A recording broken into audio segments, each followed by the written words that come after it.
शुल्कवाढीच्या मुद्द्यावर विद्यार्थी आणि पोलिसांना वेठीला धरण्याच्या कारणाने नेहमीच चर्चेत असलेल्या सेंट फ्रान्सिस शाळेत आणखी एक धक्कादायक प्रकार घडलाय।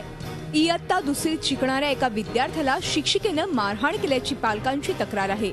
विद्यार्थ्याची 2 महिन्याची फी बाकी आहे, त्यामुळे त्याला सातत्यानं शिक्षा केली जात होती।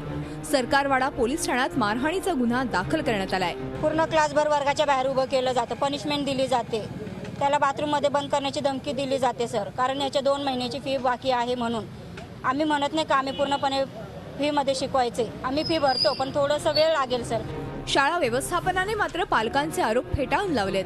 मुलगा अभ्यासात लक्ष देत नव्हता, लिहित नव्हता, म्हणूनच मागच्या बेंचवरून त्याला पुढच्या बेंचवर शिक्षिकेने बसवलं। त्यात एखादी चापट लागली असेल, मात्र त्याचा फीशी काहीही संबंध नाही असं शाळेनं म्हटलंय। जे काही काल घडलं ते ॲक्च्युली ते बाळांनी फीस भरली नाही आहे म्हणून त्याच्यासाठी अजिबात नव्हतं।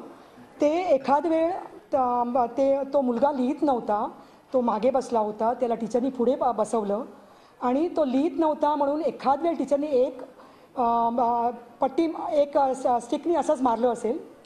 पॅरेंट्सचं म्हणणं आहे की मारहाण केलं, पण I am very sorry to say that it is not like that. गेल्या 2 वर्षांपासून शाळा व्यवस्थापन आणि पालकांमध्ये फी वाढीच्या मुद्द्यावरून संघर्ष सुरू आहे। पालकांनी शाळेसमोर आंदोलन केल्यामुळे त्यावर तात्पुरता तोडगा काढून प्रश्न अनुत्तरित ठेवण्यात आला होता। मात्र आता मारहाणीचा गुन्हा दाखल झाल्यानं पुन्हा एकदा हा प्रश्न चिघळणार अशी चिन्ह आहेत। मुकुल कुलकर्णीसह bureau report, Zee media, Nashik.